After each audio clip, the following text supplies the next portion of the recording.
Just a minute. Can I share the screen? Yeah. Yes, Maharaj. Okay. Are you able to see the slideshow? Okay. Yes, yes. All right. Om Jnanatimirandasya Jnananjana Shalakaya Chaksurmilitanyena Tasmai Shri Gurave Namaha. Nama Om Vishnu Padaya Krishna Pristaya Bhutale Srimati Bhakti Vedanta Swaminiti Namane Namaste Saraswati Devi Gauravani Pracharine Nirvishesha Shunyavadi Paschatya Deshatarine Vanchakalpatarubhyascha Kripa Sindhu Bhayevacha Patitanam Pavanebhyo Vaishnavibhyo Namo Namah Jai Shri Krishna Chaitanya Prabhu Nityananda Shri Advaita Gadadhar Shri Vasari Gaur Bhaktavinda Hare Krishna Hare Krishna Krishna Krishna Hare Hare Hare Rama Hare Rama Rama Rama Hare Hare. Okay, we'll begin with a little quick review. What we covered in the last class. We heard about the qualities of a representative of Srila Vyasadeva. Specifically, we were talking about Sutta Goswami, his qualification to represent Srila Vyasadeva. And we went over the different qualities like he's free of all vices, and he's learned in all the different philosophies, and he received the blessings from his spiritual teachers, like that. Then we heard about the standard of the people in the age of Kali, right? You'll remember, lazy, misguided, unlucky, always disturbed, and of course, short life. Don't live a long time. So that was the standard. And then we presented Lord Krishna as the absolute truth. Right? Lord Krishna is the absolute truth. The first verse began, Om Namo Bhagavate Vasudevaya. We're offering our obeisances to the personality of Godhead, who is the son of Vasudeva. So he's described as the son of Vasudeva, but he's also described as Bhagavan, Bhagavate Vasudevaya. So he was the absolute truth, and then he's also mentioned Janmadhyasya Yato Navayat, right? Janmadhyasya, that he's the cause of the creation, the maintenance and destruction, the three phases of time. They're all resting in him. And he's Abhigyana and Swarat. Abhignana, he means it's all cognizant, and Swarat is independent. So only the personality of Godhead has that unique position to know everything and at the same time to be independent. We know something, but we're dependent on others. But Lord Krishna is totally independent. And he knows everything. So only Lord Krishna has that position. So that also establishes him as the absolute truth. And then the verse concludes with Satyam Param Dimahi. Satyam Param Dimahi. I meditate on that person who is the absolute truth, who is the supreme truth, the Satyam Param, the supreme truth. Dimahi means we meditate on him. So this is Lord Krishna, and he's defined in the very first verse of the Srimad Bhagavatam as the absolute truth. And then the relationship between the absolute and the relative truth. The absolute truth means the spiritual world, means the Supreme Personality of Godhead and his incarnations in the spiritual world. The relative truth means the material world, all temporary truths, things which are true today and they're not true tomorrow. So the material world is full of relative truths, but this material world is the energy of the Supreme Personality of Godhead. It's the shadow of the Supreme Lord. It's the external potency. The absolute truth is the internal potency. All right, then we spoke about, chapter 1 overview. Prelude to Srimad Bhagavatam. The subject, the glories, and the goal of the Bhagavatam. The first 3 verses are the invocation to the Srimad Bhagavatam. The first 3 verses, of course, they're all memorization verses, verses which we should know, and we should know them well, and we should be able to explain something of the different points which are made within these verses. So the first verse describes the absolute truth, Lord Krishna, and then the second and third verse goes on to describe the glories of the Bhagavatam. And the goal, what is the goal of the Bhagavatam? The goal is Satyam Param Dhimahi. The goal is to meditate on the Supreme Absolute Truth. So the first 3 verses are the invocation, or the prelude, and then the chapter goes on and we hear about the sages of Naimisharanya performing 1,000-year sacrifice because they knew Kali Yuga was approaching. They were coming to the Kali Yuga and they were concerned for the welfare of the people in the Kali Yuga. They wanted to know about what would be beneficial for the people in the Kali Yuga. So the sages, after glorifying Sutta Goswami's qualification, then they made their inquiries. And we see in the first chapter different questions which are asked by the sages of Naimisharanya. So there were 6 questions asked by the sages. Now, these questions are understood. Different acharyas explain them in different ways. Just like Jiva Goswami may explain one way, and Vishwanath Chakravarti Thakur may explain in another way. When they talk about the pastimes of the Lord, Jiva Goswami may say this is the pastimes of the Lord in creation.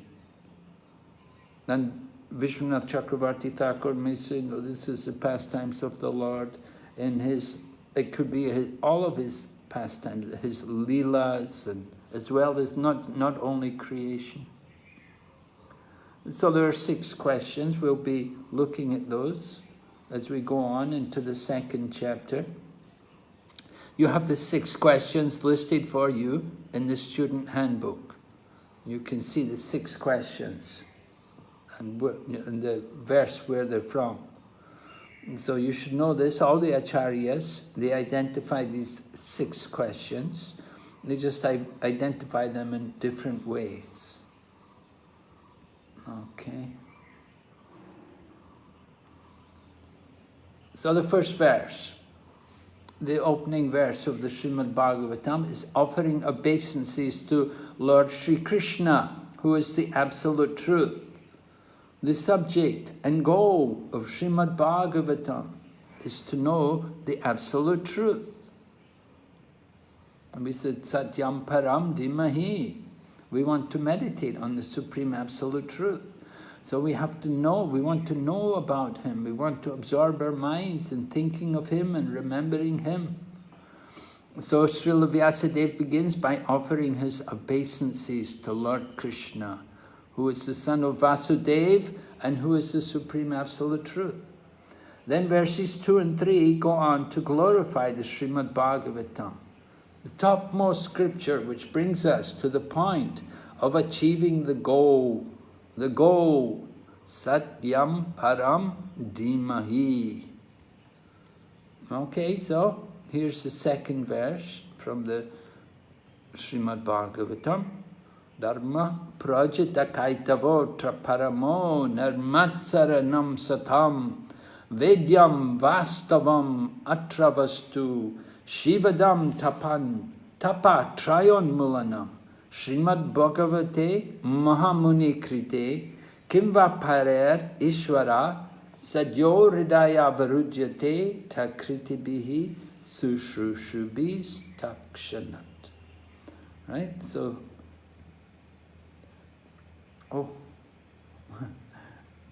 this second verse of the Bhagavatam describes about real and pretentious religion. Right? There's Dharma and Kaitava Dharma. Kaitava Dharma means cheating religions. We've put here, show the distinction between real and pretentious religion. Group skits. Show the distinction between real and pretentious religion. So, real religion we will consider to be actual Dharma, according to the principles of Srimad Bhagavatam. Actual Dharma, the supreme religion, is devotional service unto the Supreme Lord. And pretentious religion will be concerned with material gain, material sense gratification.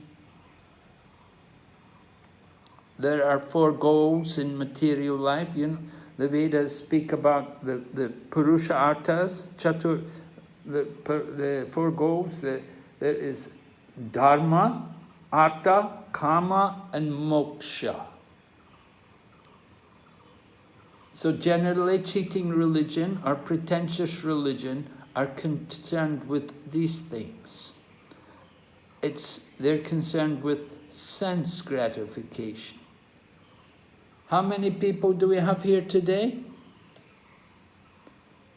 in our class? 33. How many? 33, Maharaj. How many? 33. Oh, 32. Oh, 33, 32, huh? That's quite a lot of people. To show the distinction between real and pretentious religion. Anyway, let's try it. You know, break into groups and let's have 6 groups. We'll have make 6 groups out of our 32 students. It's about 5 people and 6 in some. And see what you can come up with. By how would you like to demonstrate this? By a skit. It can be I think if you could make a skit, you know, a little kind of dramatical interaction, how will you show the difference between real and pretentious religion? Okay. All right? So, yeah. We want to have 6 groups, right? Okay. Okay, so each group... Maharaj, can you explain the meaning of real and pretentious religion once again? Sorry? Maharaj, can you explain the meaning of real and pretentious religion? Yes, you can in the beginning, but then also try to demonstrate it, to show it, you know, not just only talk, but I want to see a little kind of, a little drama, you know, a little bit, and because you have a group, you know, you want to use the people in the group, so give everyone a chance to get involved. If just one person talks, then the other people don't do anything, but I'd like to see people in the group a little engaged. So you have a group of 6 people, you can have half the group can be showing what is real religion, the other half can show what is pretentious religion. So first to third group can show what is... No, all the groups do the same. All 6 groups, each of the 6 groups, you all have to, I want to see what are your ideas to show Hare Krishna Maharaj, Yeah. just wanted to clarify before we start planning any skit on this. So the idea of real or a real and pretentious dharma would be like any mundane activities can be shown as a pretended, or it has to be related to anything devotional but which is relating to material gain. I just wanted to clarify on the pretentious religion. Well, if it's related to material gain, then certainly it's pretentious religion, right? So anything that's related to material gains, then it is pretentious. And then anything related to leading to, maybe it is looking material, but it is leading to the supreme goal, serving the Supreme Lord, then it is real dharma, right? If it's the practice of devotional service, then it's the real dharma. It should be pure devotional service. Sure, Maharaj, understood. Thank you so much, Maharaj. Hare Krishna. Okay. So we'll give you 5 minutes. Just come up something quick. You know, it shouldn't be. You know, it's not going to be a long drama. It should just take like 30 seconds or a minute or so to just show us what is your idea about real religion and pretentious religion. And if you want to speak at the beginning, you can do that. But I want to see some kind of dramatical presentation. Engage the devotees.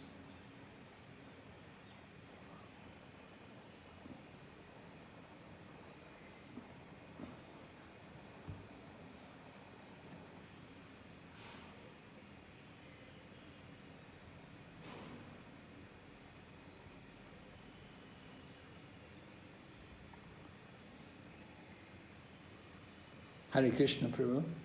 Hare Krishna. Hare Krishna, Maharaj.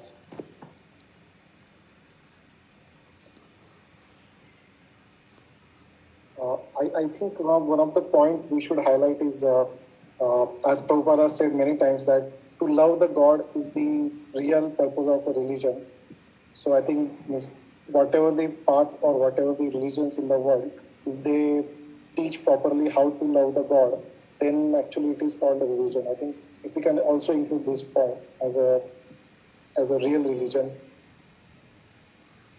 All right. How are you going to show that? How are you going to show how people develop love of God?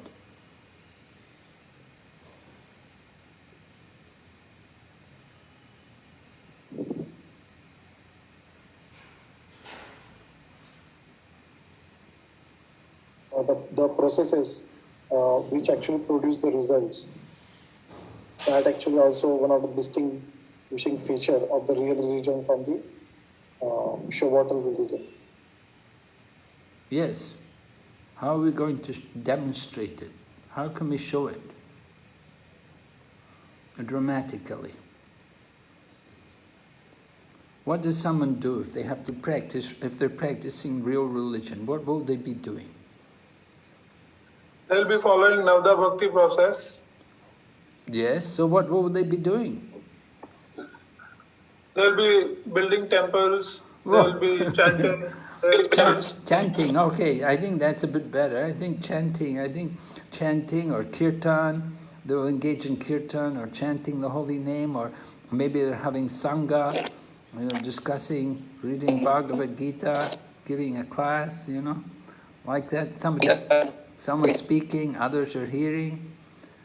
You know, that's the path of bhakti. And what about the people who are pretentious? What are they going to be doing?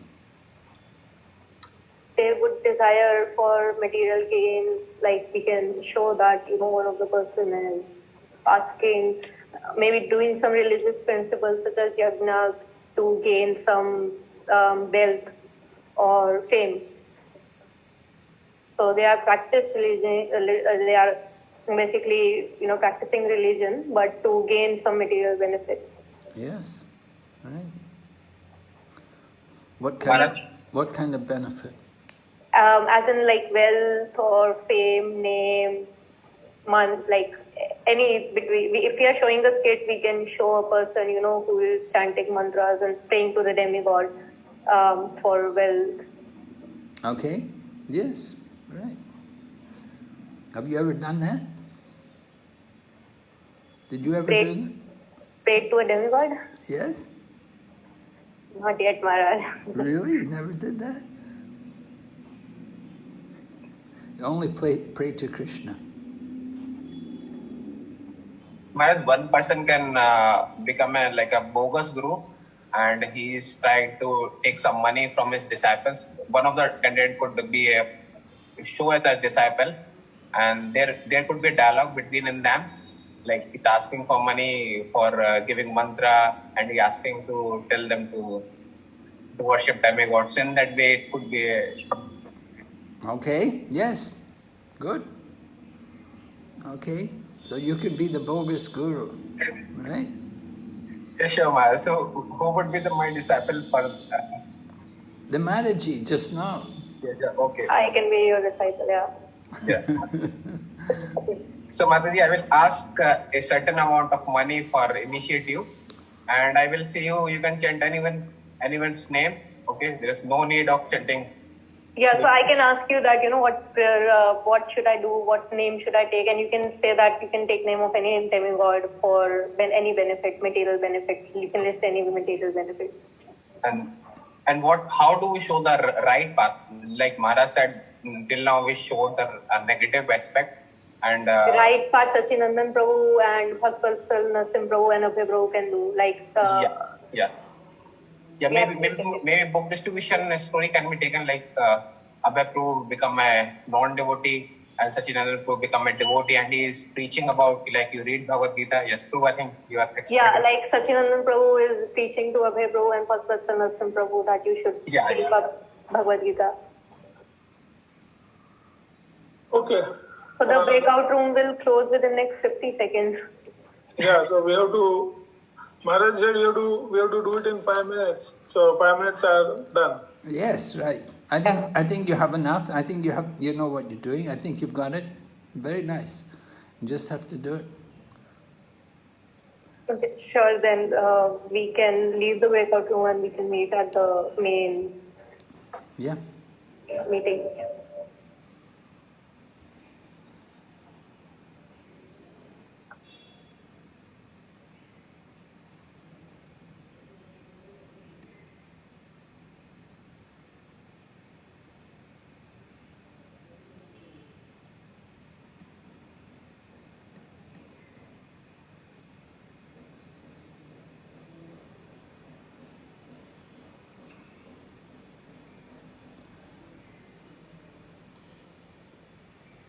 Recording in progress.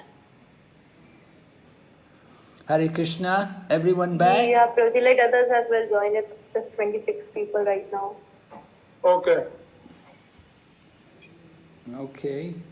I think just about everyone's here now.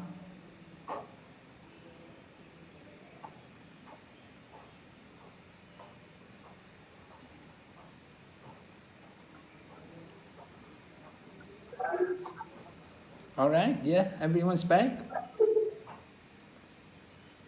Almost Maharaj, just few people, one or two. Okay, they all are here now. All right, so let's hear from our group number 1. We're going to hear. So, Hare Krishna. So, I'm playing a part of as a bogus guru, showing how the pretended religions are practiced, and Mataji would be doing being my fake disciple, not a real disciple. So now we are going to start, and some other members of our group also they show the right thing, and we are first displaying the negative thing, how things going in modern world. Okay, so I'll start. So because Prabhuji is acting as my spiritual master, I enter the room and I say, "Oh Guru Maharaj, what are your instructions for me?" I'm thinking in my account has become empty. I need so many disciples. And okay, so the first service of spiritual master is to support him financially. Okay, so you do one thing, you transfer 50,000 rupees in my account. Okay, and all mercy will be given to you. Okay, this is my blessing for you. And And what you can do also, there's no need to chant your rounds, okay? You can chant, you can worship any demigod, okay? There's no need of doing anything spiritual practice. Do whatever you like, eat whatever you eat whatever you like, and be free. This is actually meditation. This is called free meditation, okay? Just close your eyes, sit for a half an hour, or maybe for 15 minutes, and you will feel relaxed. And be sure to make transfer money by today. Okay. So I don't have to follow any principles. I don't have to worship any, like it's upon me. I can worship anyone. I just have to give you 50,000 rupees. See, actually all these rules and regulations are quite traditional, okay? We are coming with a new meditation technique. This teaches you to do everything freely, okay? Enjoy your life. Life is very short, actually just 40, 50 years now, okay? So enjoy life. And actually myself also doing it. Okay, so how can I stop my disciple to doing it? So my thought is actually you do it. You do it freely, and whenever you're having any disturbance, problem, just come back to me. Okay, I'm available in my ashram, having snacks. Okay, no issue. Jai Maharaj, you are very merciful. Paytm or check, Maharaj. And bring 10, 15 people who are watching me. Okay, bring all these 10, 15 people. I will try to initiate them, okay? And initiation charge is very less actually. I reduce it only 20,000 rupees. So bring all these people. See, there's so many nice people I am looking at. Bring all this. Okay. Okay, very good, thank you. So this is pretentious religion. Let's see genuine religion now. Hare Krishna. Yeah. So we are part of group 2. So no, we're still on group 1. We want group 1. We didn't finish group 1 yet. Okay, so in group 1, I am playing the disciple, and Abhay Prabhu is playing Guru.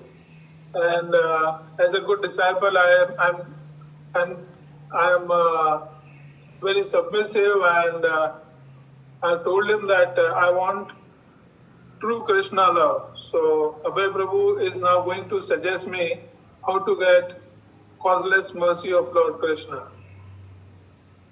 Abhay Prabhu. Yes, Sachinandan Prabhu, tell me. I am your disciple, and I have come to you, and I want causeless Krishna's mercy. So please suggest me how do I get it. First of all, it's a causeless mercy, so you don't have to do anything. But if you are serious, then you will show the proactive initiative from your side. And first of all is you have to chant Hare Krishna Maha Mantra for prescribed number of times, and then follow the 4 regulative principles. Are you ready for this? Okay. By following these principles and chanting, I'll be able to achieve Krishna? Yes, if you follow it undeviatingly as per the instructions, then sure shot. Okay, thank you. Hare Krishna. Hare Krishna. Okay, thank you very much. We have seen here real religion. All right, let's hear group number 2. Hare Krishna, Prabhuji. So we are 5 people. So we try to work on in a group where myself, Dhananjay Kumar, will set the prelogue, and then we will depict this artha, karma, dharma, and pure devotional service by each of the devotees. Yeah. So here we go.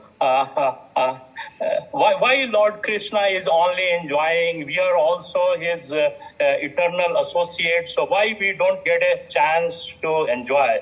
Oh, so this material earth, oh, our Father is so generous. He has created the whole planet with all the necessity and all paraphernalia. So let's enjoy, and the way Krishna was enjoying his whole Vrindavan.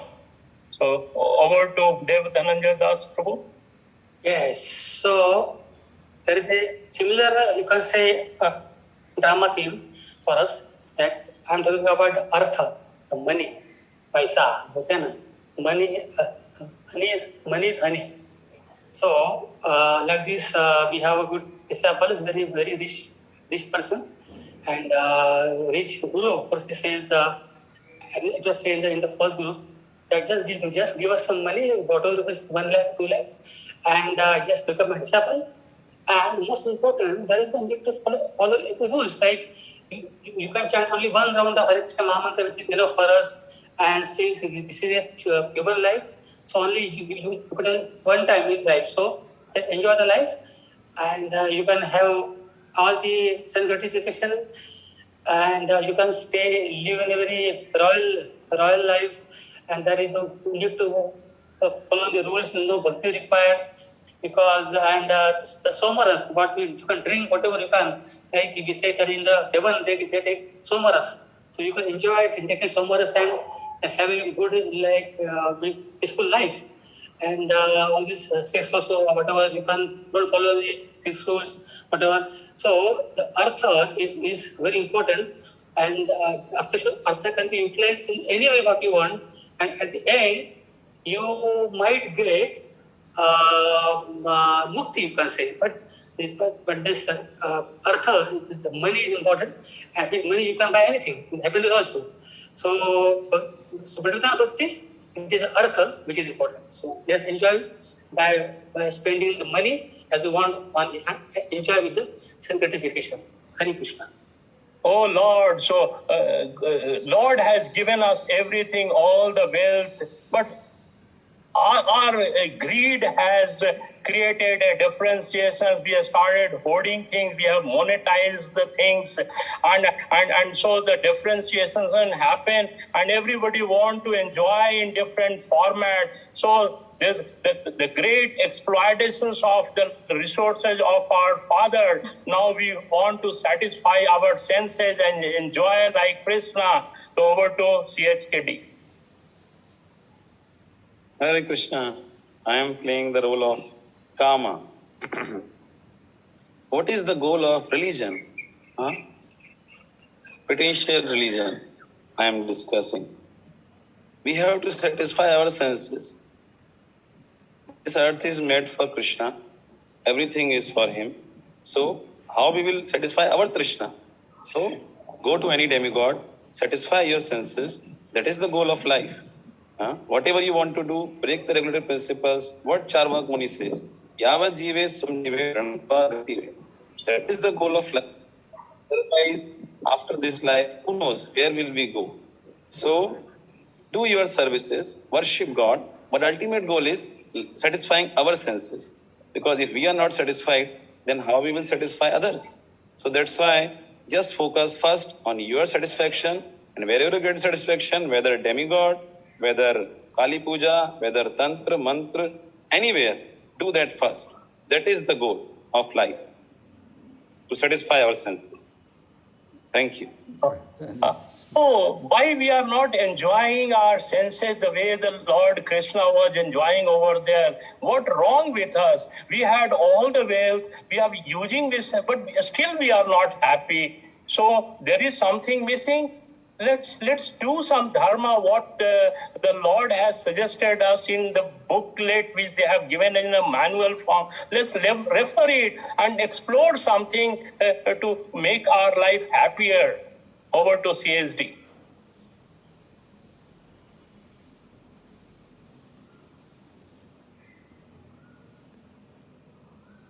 I think we can keep it limited so that every group gets equal time. Yeah. Do you have anything else? Yes, we are talking about dharma. Paro dharma is the highest form of religion. Krishna has given so many paths for us to get moksha or go to him. But by following this bhakti yoga, which is given from the scriptures, we can achieve the highest unmotivated and uninterrupted service for Lord Krishna. So in this way, actually, we can achieve this Paro Dharma, which has been described in Srimad Bhagavatam. So that is the real path of religion. Hare Krishna. finally we are all still suffering. We are unable to enjoy the way that Krishna was doing. So I think that we have to reboot ourselves and think about something to go back to our eternal home, back to the Golok Vrindavan. This is not the place of enjoyment. So over to Diksha Mataji. Hare Krishna, Krishna Krishna, Hare Hare. Chant everybody. Hare Rama, Hare Krishna, Rama Rama, Hare Hare. Okay, so that was real religion there at the end. Thank you very much. Okay, so we have to stop here now. Let's go back to our PowerPoint presentation. Okay, is everybody seeing the PowerPoint okay? Yes, sir. Yes, ma'am. Okay, so here's from Prabhupada. Prabhupada's explaining, Dharma means the real characteristic. The characteristics cannot be changed. Just like water is liquid, the characteristic is that every one of us is serving somebody superior. Sometimes it is said, Dharma projita kaitava. Kaitava means cheating, which is not dharma, which is not the characteristic. All right, so Prabhupada is talking about the meaning of this word dharma, that it's not so easy to give the exact meaning. Prabhupada explains it's a real characteristic. Just like the characteristic of water is it's liquid. The characteristic of sugar is sweet. The characteristic of a chili is hot. So the same way, what is the characteristic of the soul, of the living entity? And the characteristic of the Jiva Atma is that they are the servant. There's always serving somebody superior. Everyone, every living entity is engaged in some kind of service. So this is actually the meaning of dharma. But there's kaitava dharma, the cheating characteristic, not the actual characteristic. So if we claim that we're the master, that is kaitava dharma. That is the cheating dharma. That we're claiming this is, I'm the proprietor, I'm the master, I'm the controller. This is cheating. Prabhupada explains, the characteristic is that I am eternally servant of God. Instead of giving service to God, instead of giving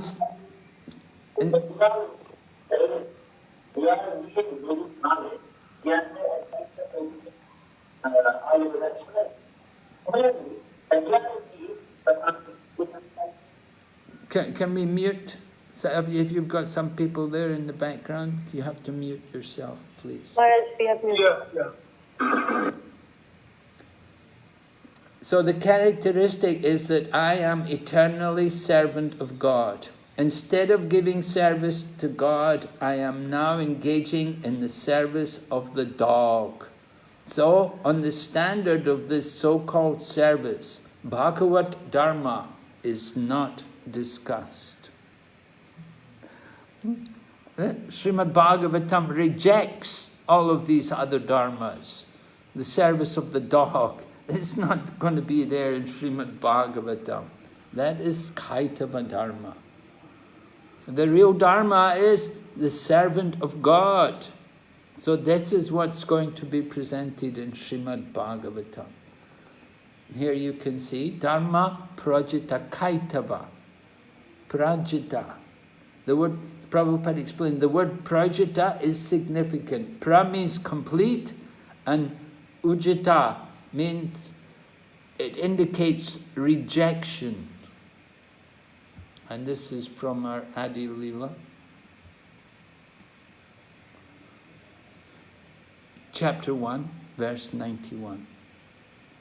So Dharma Prajita Kaitava, completely rejecting all religious activities which are materially motivated. The motivation may be gross and it may be subtle. Dharma projita kaitavo tra paramo atra parama, meaning this Bhagavad Purana propounds the highest truth, right? The supreme Dharma, the highest truth. This is Srimad Bhagavatam. Prabhupada explains, religiosity in the shape of fruitive work is directly a method of gross sense gratification, whereas the process of culturing spiritual knowledge with a view to becoming one with the Absolute is a method of subtle sense gratification.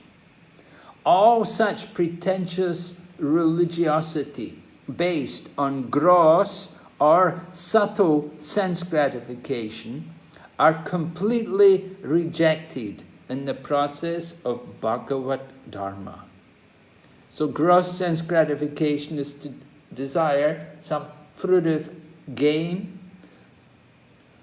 and the subtle sense gratification is the desire to become one with the Supreme. So the karmi, or the karma yogi, he wants a gross sense gratification, and the jnana yogi wants subtle sense gratification. But they're all interested in something. Prabhupada explains, often when one is baffled in the pursuit of sense gratification, he takes to salvation and tries to become one with the Supreme Lord. Consequently, all these states are simply different types of sense gratification. From the second verse of the first chapter, from the purport. Now we do see in the world there is a lot of kaitava dharma, there's a lot of cheating religions. Even in the name of organized religion, there's a lot of kaitava dharma.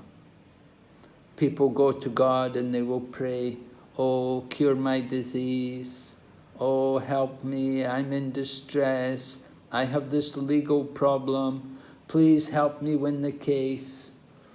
Like that. We're going to God for material benefit. And then you've got other people who they just simply want to get relief from the material world. Their desire is liberation. Give me moksha, take me out of this world. I can't bear it anymore. Oh God, take me out of this place.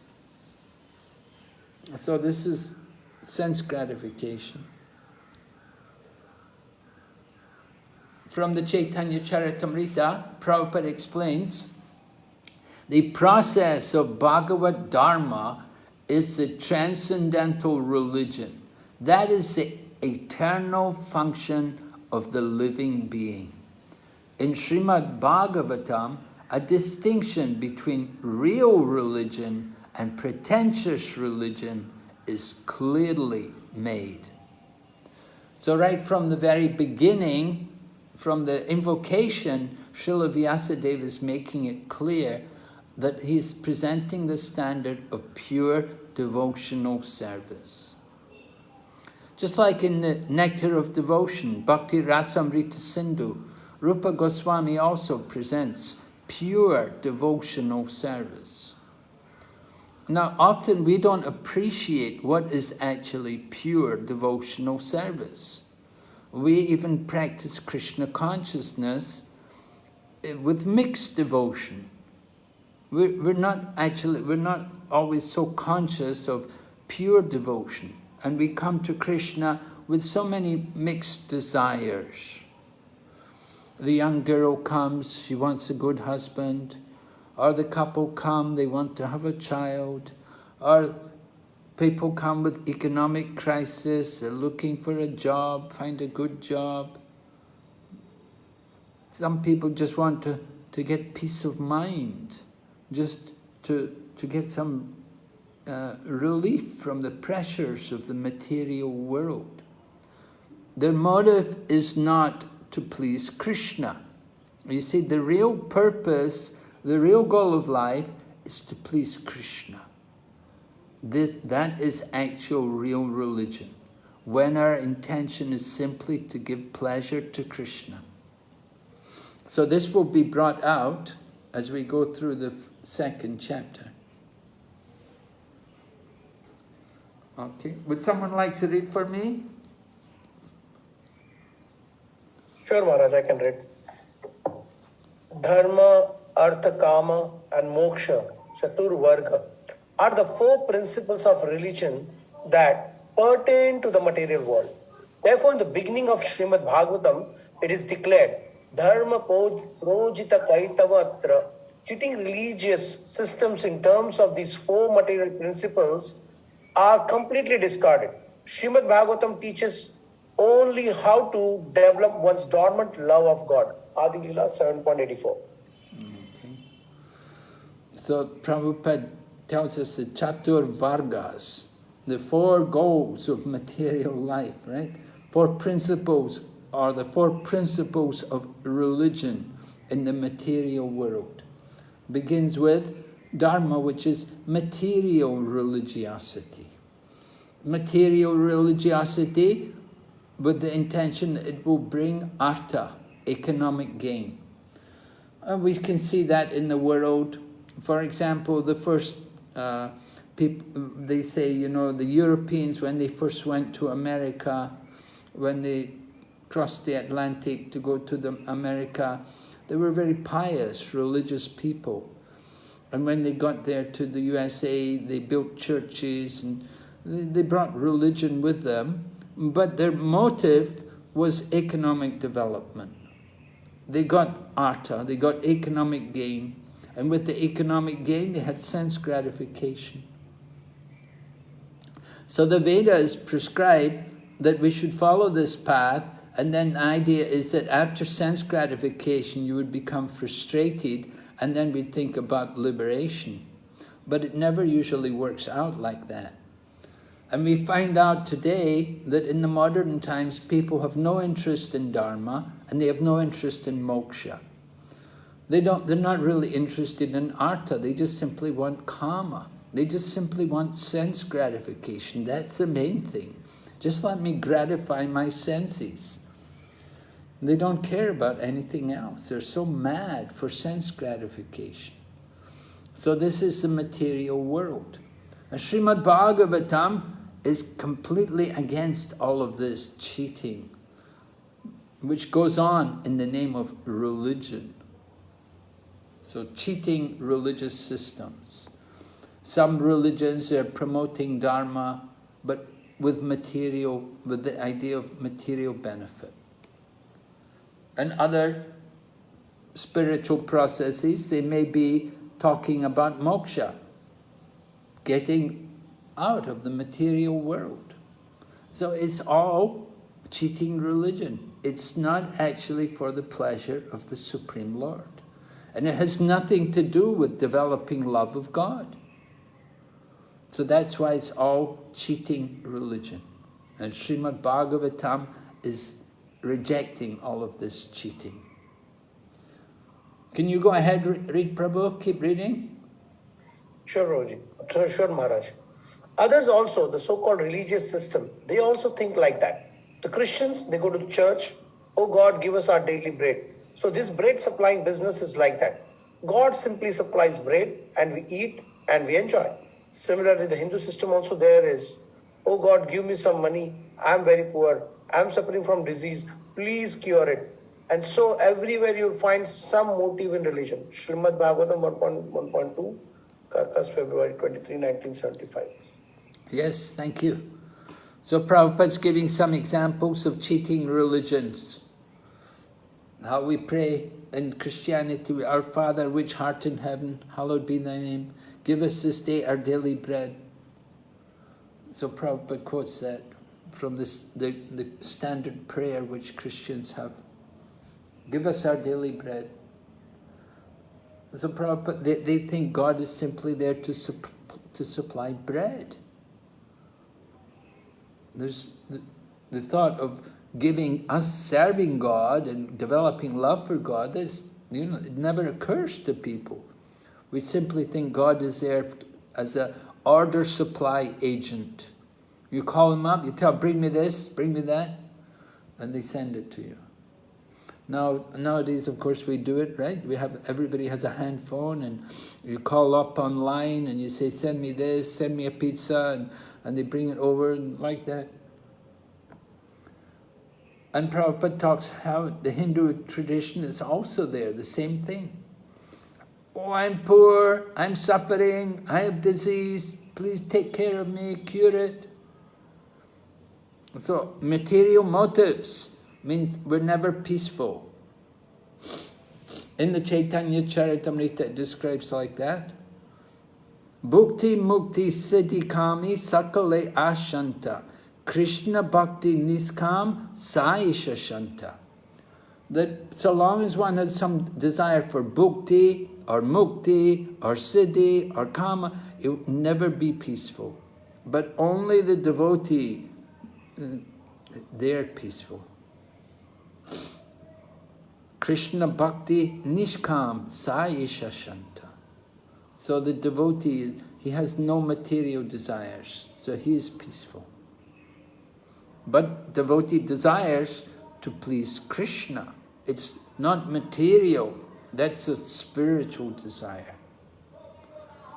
So the second verse describes the qualification to develop this kind of love for Krishna. Dharma prajita kaitavo traparamo nirmatsaranam satam. Nirmatsaranam meaning 100% pure in heart. And satam meaning the devotees, and vidyam, understandable. So the Lord can only be understood by those who are 100% pure in heart. And this nirmatsaranam, this has to be understood. So devotees, we should be pure at heart to be able to understand the Srimad Bhagavatam. Srila Prabhupada explains. Yes, someone read? Srimad Bhagavatam is transcendental to all these sense gratificatory activities. It is purely transcendental literature which can be understood only by the pure devotees of the Lord who are transcendental to competitive sense gratification. 1.2 purport. So transcendental literature. And it can only be understood by pure devotees who are transcendental to this competitive sense gratification. In the material world, everyone is competing with each other.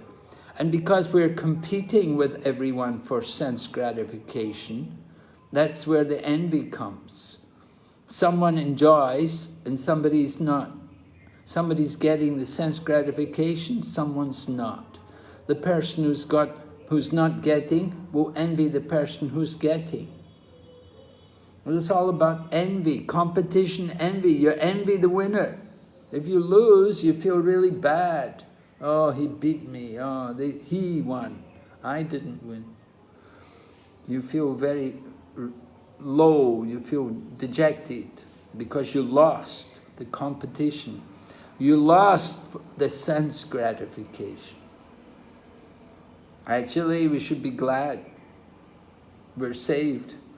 The person who gets the sense gratification, he will want more sense gratification. They want more sense gratification. It goes on, it never ends, because that's the nature of lust. Burns like fire, never satisfied. So Srimad Bhagavatam uses this word, nirmatsaranam. Yes, someone read?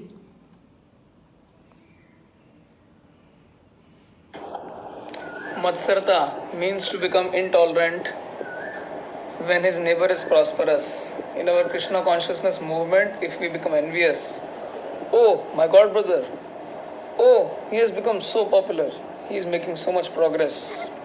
So put some impediments towards his progressive path. This is also material.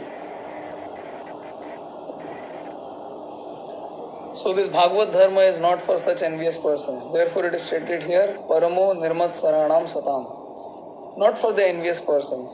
The envious persons, that means materialists, they will not be able to understand what is spoken in the Srimad Bhagavatam. The Vaikuntha consciousness is that if your neighbor, if your brother is prosperous or progressive, then one should think, oh, he is so nice that he has served God so nicely. God is so pleased upon him that he is making so nice progress. That is Vaikuntha consciousness. Srimad Bhagavatam 112, London, August 18, 1971. Vaikuntha consciousness. We want to develop that kind of consciousness. The consciousness of the spiritual world. Wouldn't it be so nice?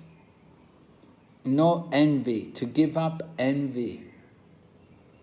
In the Bhagavad Gita, of course, Lord Krishna also praised Arjuna, because Arjuna is not envious, therefore Krishna selected him to hear the Bhagavad Gita. So we also, we want to give up this envy. How can we do that? How can we ever overcome this envy? Would anyone like to suggest? What is your plan?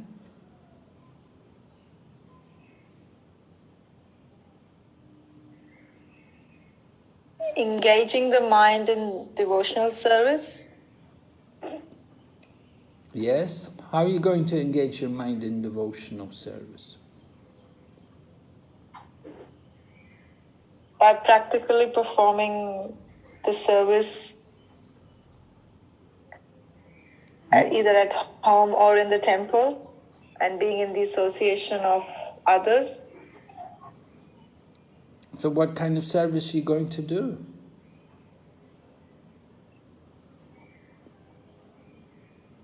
The first most important is the chanting. Okay. Of the holy name. Chanting of the holy name. Okay, but even in chanting, we can be envious of others, that, oh, that devotee is chanting so nicely, my chanting so horrible, they're chanting so nicely, and they look so absorbed in their chanting, and my mind is everywhere, and I can't fix my mind. Oh, that devotees, they're so lucky, they can chant so nicely, and I can't chant so well.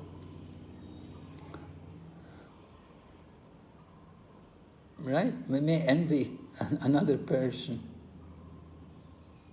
Maharaj, if you're envious of someone, we should try and serve them. Like by serving, by rendering service to them, slowly our heart will be, purified of that envy. Yes, that would be nice. That's very good. Yes, try to give service to the other devotee. If we appreciate that they've got some very good quality, we can praise them. It's not that we have to despise them because they have something. As Prabhupada describes here, Prabhupada said, oh, he's so nice. He has served God so nicely. Krishna is so pleased with him.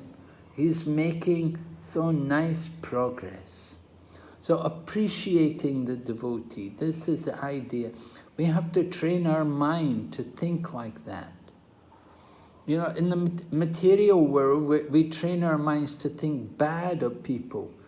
Oh, that person, oh, and we try to minimize them. And when we see another person suffering, we feel good about it.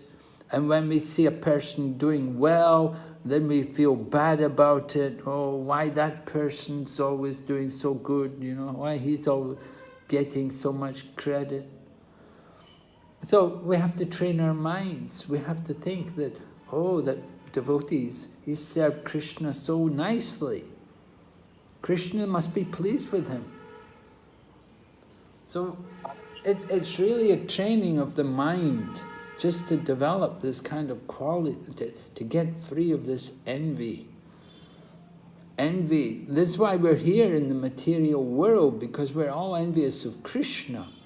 And we allow that enviousness of Krishna to reflect on so many other people, other living entities, our god brothers even, our devotees.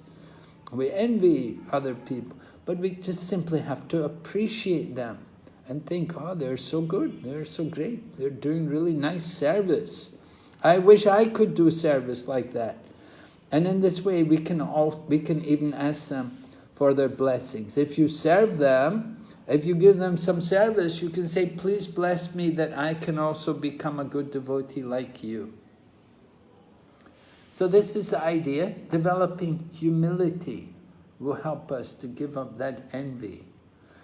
And because we're proud, we don't like to think somebody's better than us.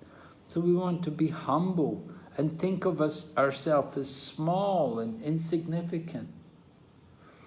So this is a spiritual consciousness, a Vaikuntha consciousness. So we ask you, how important is one's attitude outside of class in the study of Srimad Bhagavatam? Okay, let's make pairs. Everyone go take a partner. Can we have pairs? Yeah, how many people? 32? We can have, with you it is 32, so it is 31. So we can have 15 pairs. All right, 15 pairs, yes. Should I break them in the rooms? Yes, break in the room. And this is a question. How important is one's attitude outside of class in the study of Srimad Bhagavatam? Discuss with a partner. Okay. Just for 5 minutes. Okay.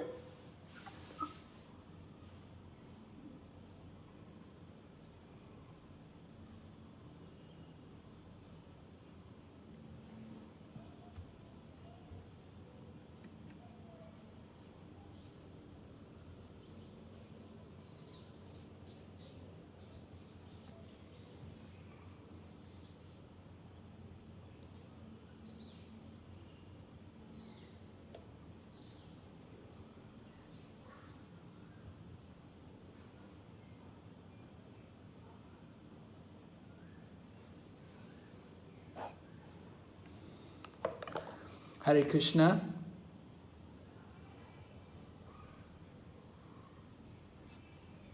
Hare Krishna. Sonia Madaji? Yes? Soma. Is that your name?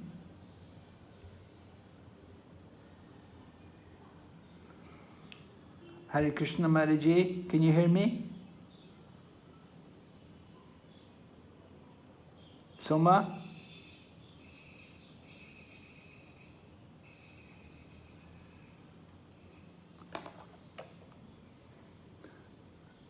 Can you hear me, Madaji? Are you able to hear? I'm not hearing anything from you.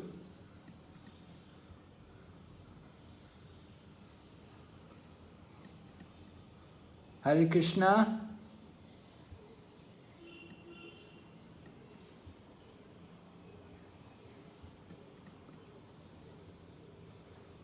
Soma, can you hear me?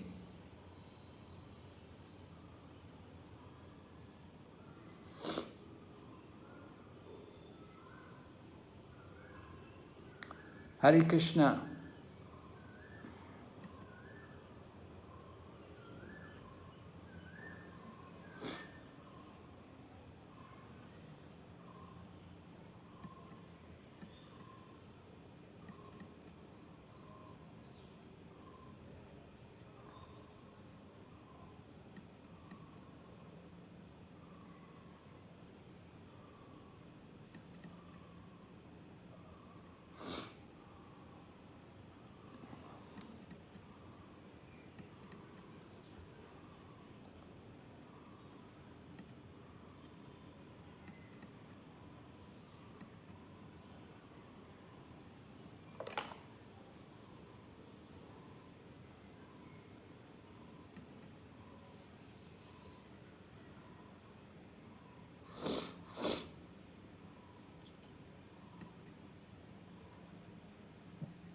Hare Krishna, Soma.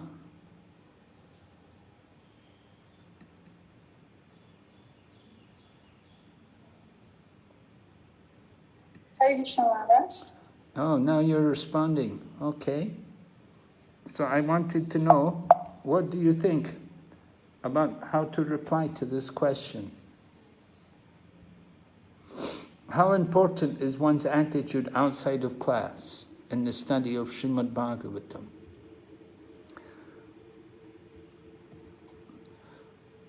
Are you working? You have a job?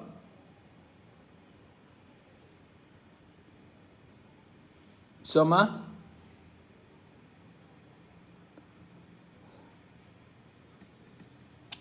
Hare Krishna.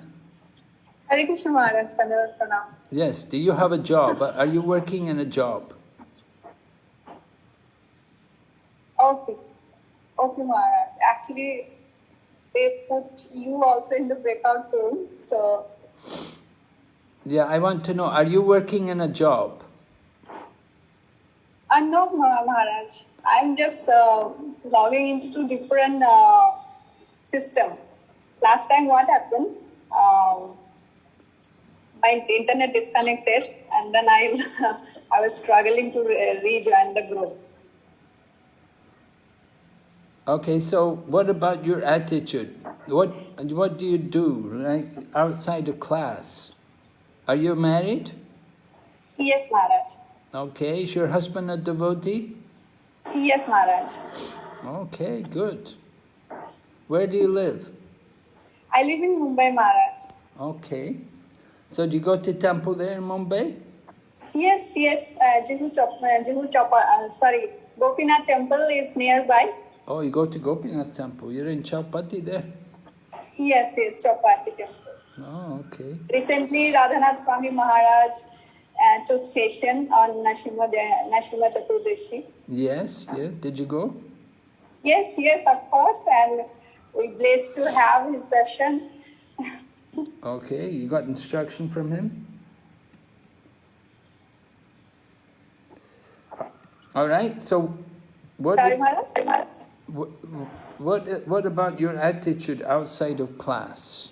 You know, when we're in class, okay, when we're in class, you could be very nice and a very nice, attentive devotee.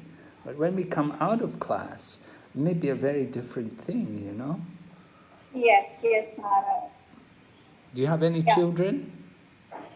No, Maharaj. No children yet. Oh, no children yet. Okay, so you're a happy woman.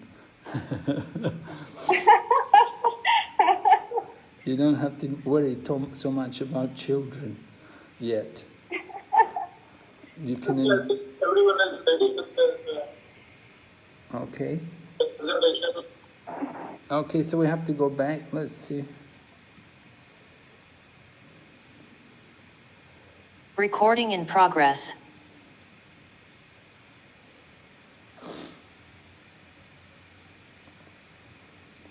Hare Krishna.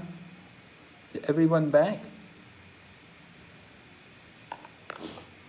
Maybe Bhakti Prem Swami Maharaj would like to tell us something about this, how to respond to this question. Maharaj, what do you think?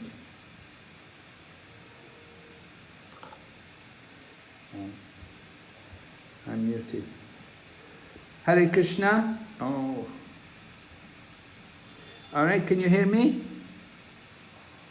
Yeah, we can hear you. All right. And so I wanted to ask Bhakti Prem Swami Maharaj if he could open the discussion on this question. What should one's attitude be outside of class? Thank you, Maharaj. So, I think inside, outside should be transparent. Devotee is transparent. Why inside the class something, outside the class something? But whatever you learn in Bhagavatam class, nirmatshar, humility. So, actually everybody wants that we should be humble to in front of them. And nobody wants that somebody will invest to me. So if we love them, people said, a dog also wants that everybody should love me. So if we love everybody, that you explain that the love is the opposite of enviousness, nirmatshar. Opposite matshar is love. So as everybody wants someone should love us, so from Bhagavatam, Nirmatsar means we should not invest to anybody and love everybody with great humility. Hare Krishna. Thank you, Maharaj. All right, so Maharaj is in the mercy incarnation. Everyone should love, like Chaitanya Mahaprabhu, giving love to everyone. So, in the class, outside of class, there should be this love. We should feel some appreciation, concern, compassion, thinking about others. Someone else like to tell me? What did you discuss? What about Matajis? Some of the Matajis can answer. Natika Mataji? Yes, Prabhu. So, Hare Krishna Maharaj, we discussed, Satyanandan Hari Prabhu and Devadatta Prabhu and myself, we discussed that one should be humble, as Bhakti Prabhu Maharaj said. One should be humble, tolerant, and glorify devotees. Keep motivating the devotees, even if they are doing a little seva, just keep motivating them, saying that they're doing a great service to the lordships. And then no prajalpa. Try to be not critique of the devotees and not to be judgmental. Just try to distract or deviate away from the prajalpa and try to bring them to Krishna Katha. And then again, inspire them or motivate them to do the chanting, to do the japa more attentively. This is what we discussed. How are we going to motivate them? By our own, one way is that by our own example, or bring them to the japa sessions with the chanting, and for the devotional seva, discuss with them how maybe we are doing the practical devotional seva towards the lordships. Yes, I think that's very nice. Your point about the example is very important. That if we want to try to teach others, there has to be the example. The best way to teach people is by our own example. I think Prabhupada said, he said, example speaks louder than words. Just telling people to do things, it's not so good, but if we actually show the example ourselves. And your point about prajalpa is also very nice. That's a very important thing, to try to keep always the devotees in Krishna consciousness. We hear Srimad Bhagavatam. When we come out of the Srimad Bhagavatam class, we should think, what did we hear in the class? And we can repeat it, enlightening one another and conversing about Krishna. So we heard something in the class. People often say, what do you remember from the class? We should think some points, what were brought up in the class, what did we learn, what was it he was talking about. It's very important. It's a very important exercise for the mind, remembering Krishna, remembering Srimad Bhagavatam. Sometimes people go to class, they come out, they don't remember anything. What was the verse? Or they don't even know. So we do really want to try to enter into the mode of hearing Srimad Bhagavatam, hearing carefully, sushushro, right? The very intensive hearing, that's very important part of the process of hearing Srimad Bhagavatam, with full absorption. And then when we're really absorbed in the Srimad Bhagavatam, after class, it will come out. We'll be speaking about it. Oh, that Prabhu said this in the class, that point came up in that verse. And remember, and then you may have other points you can bring up, other verses similar or different points, other things in other scriptures relating to the verse which was taught in Srimad Bhagavatam. So the Srimad Bhagavatam class is there in the morning. It's meant to be like our give us some appetite for the day, to carry us through the day, that we can go through the day remembering this verse of Srimad Bhagavatam, thinking about that verse of the whole day, and then the next day you haven't the next verse. You go on in this way. In this way, always being absorbed in the Srimad Bhagavatam. This is the success of life. That absorption in Srimad Bhagavatam, that is that Satyam Param Dhimahi. That is our meditation on the highest truth. We're actually meditating on Krishna if we're meditating on the Srimad Bhagavatam. Any other points? Any other devotees would like to add?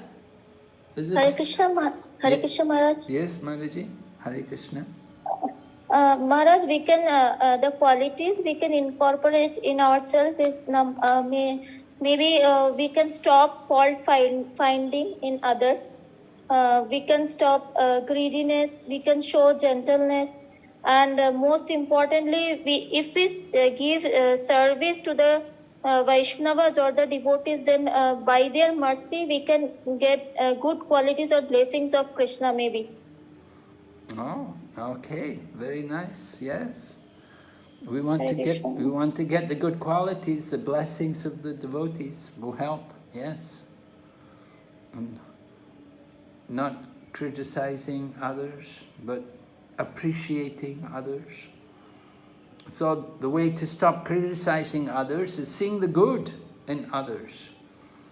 Yeah, seeing the good, and particularly we want to think about what's there in Srimad Bhagavatam, remembering the pastimes and the incidents which are all described there in Srimad Bhagavatam.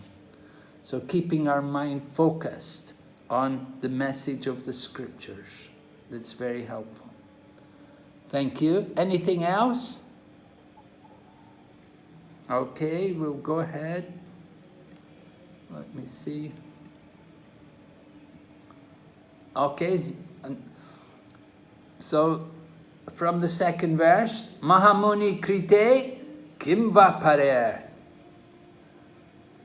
So Mahamuni Krite, Mahamuni meaning Srila Vyasadeva. He is the author of all other Vedic literature. Yet he recommends the study of Srimad Bhagavatam above all others.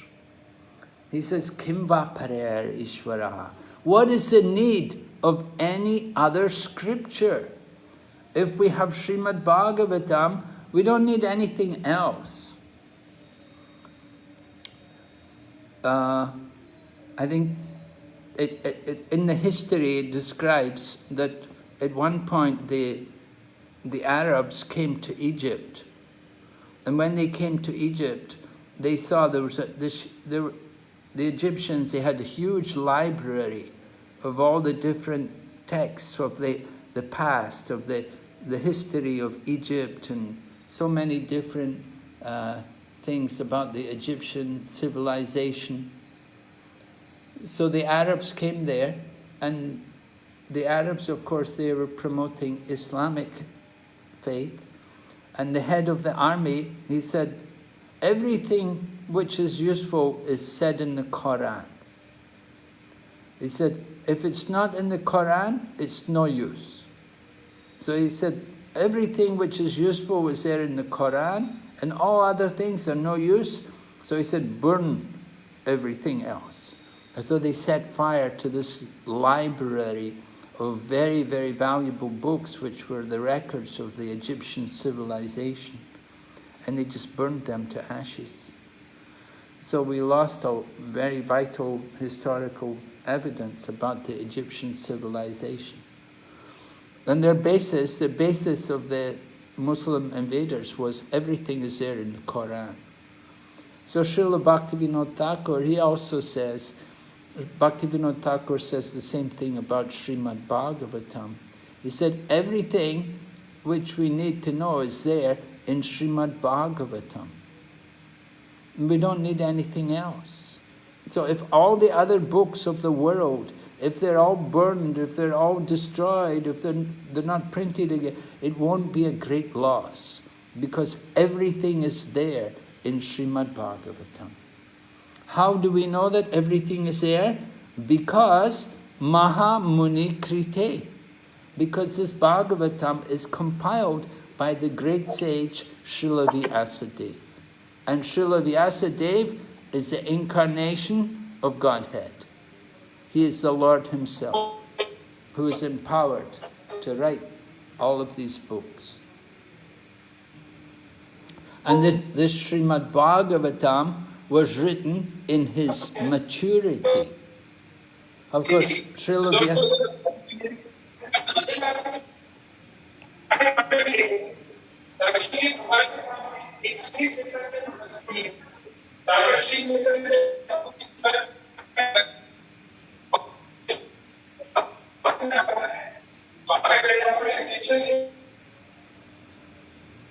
Yeah, can we mute everything? If there's some noise there in the background, can you mute? I don't know.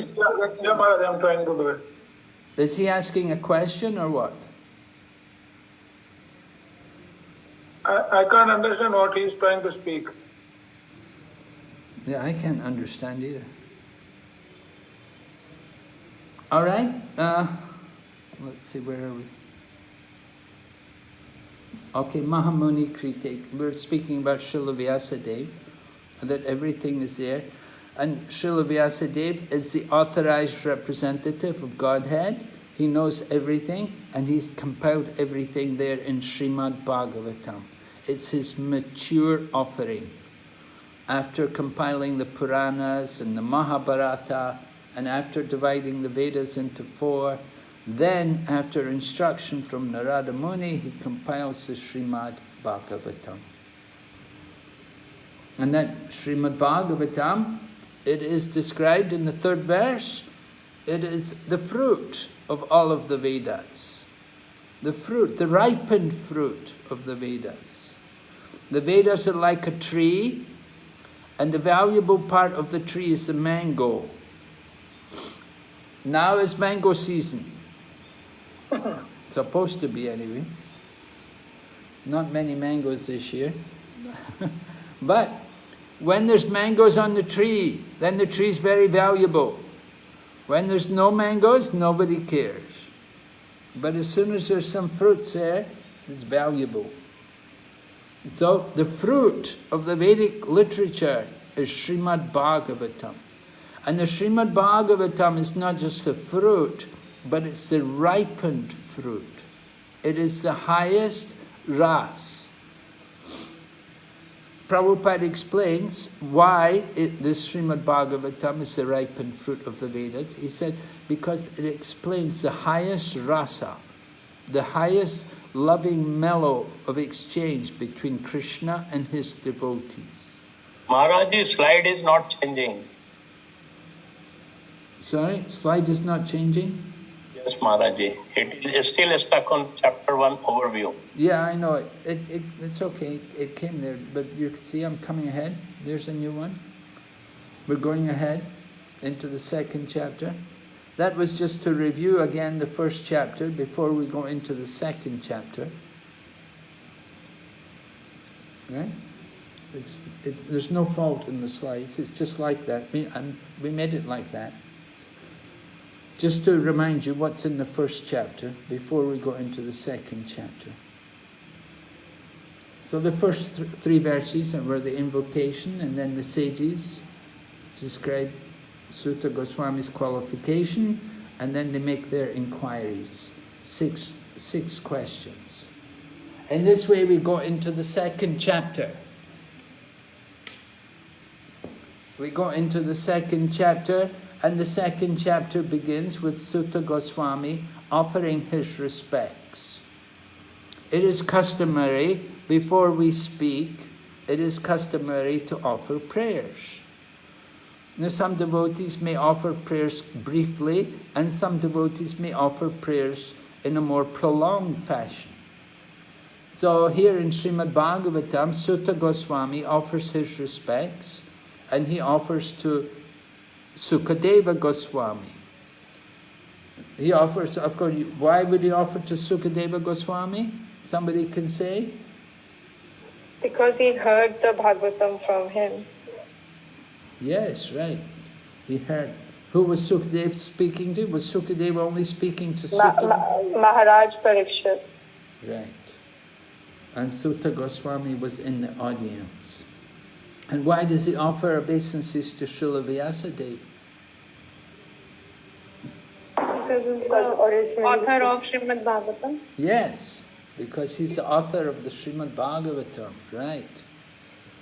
So Srila Vyasadeva, in his maturity, compiled this Srimad Bhagavatam, the fruit of all the Vedas.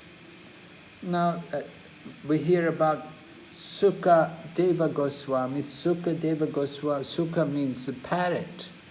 So, it was stated there actually in the third verse that this Srimad Bhagavatam is more sweeter because it's coming from the lip of Shukadeva Goswami. Sukha meaning parrot. So, can you explain what is the significance that it's coming from Shukadeva Goswami? As a, what's the example that Sukha means parrot? Why is Sukadev simply a parrot? Prabhupada explains that when the fruit is bitten by the red beak of the parrot, it becomes even more sweet. So like that, Shukadev Goswami is presenting this very sweetly. Yes. Could we say that, oh, he's a parrot, so he's just parroting everything he heard? Prabhupada says it is not because of that, but it is because he is presenting it so sweetly. That is why he has been compared to parrot. Yes, he presents it in a manner which attracts even his own father, Srila Vyasadeva, and Srila Vyasadev's own spiritual master, Narada Muni. That the two of them, they both came there to hear Sukadeva Goswami speak. Because Sukadeva Goswami was presenting the Srimad Bhagavatam in such a wonderful manner that they were drawn to appreciate it. Now Narada Muni, he'd already given the Srimad Bhagavatam to Vyasadeva, and Vyasadeva had given it to Sukadeva Goswami. But when Sukadeva Goswami spoke, he spoke it in such a nice manner, in such a wonderful way, that they were also drawn. They were so impressed. They enjoyed to hear so much. Prabhupada says that Shukadeva Goswami was able to present it in a manner in which it could be more easily understood and greatly appreciated than previously. So that was Sukadeva Goswami. Not that he was just simply repeating things. Somebody, if you just parrot something, you just say it verbatim. You just say everything in the way it was said. But he didn't do that. He presented it in a manner in which it could be properly understood and it could be assimilated and digested. So it's described like that. This fruit is, how does it go? What's the verse again? Nigalma kalpa taror galitampalam shukamukad amrita drava samyatam pibata bhagavatam rasamalayam mahuraho rashika bhuvi bhavuka. That is full of ras. The Srimad Bhagavatam is full of ras. And it's very sweet and relishable. And it's all ras. Usually when you get the fruit, you have a big stone. You get this lychee, it's very delicious, but, there's a big stone in the middle, and they have the skin on the outside, and you only get a little bit of flesh. But the Srimad Bhagavatam, it's all relishable, it's all ras, and it's so pleasing and satisfying. So this is the specific nature of the Srimad Bhagavatam, that it's easily digestible and fully relishable. So Sutta Goswami offers his respects to Sukadeva Goswami and to Srila Vyasadeva. And in this way he's preparing himself to begin to speak to the sages and to reply to their different inquiries. And he begins by glorifying the inquiries of the sages. He's very happy to get their questions. The inquiries which the sages made were very pleasing to Sutta Goswami because they gave him the subject matter for which he could speak on. And from their questions he can understand that they're very serious students. So he appreciates their inquiries. Here's the verse which Sutta Goswami recites in beginning his prayers. First of all, offering obeisances to Lord Narayan, Narayan Rishi, the supermost human being, Mother Saraswati, the goddess of learning, and unto Srila Vyasadeva, the author.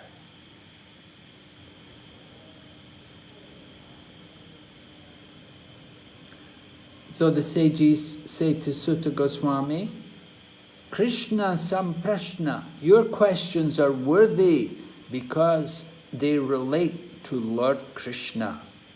That is the important thing. We want to talk about Krishna. The questions must be in relation to Krishna. We don't want questions about anything, any other topic. We don't want to go away from the real topic of discussion. We want to hear topics which are in connection to Lord Krishna. And so because the sages had inquired about Lord Krishna, so their questions are worthy. They're appreciated.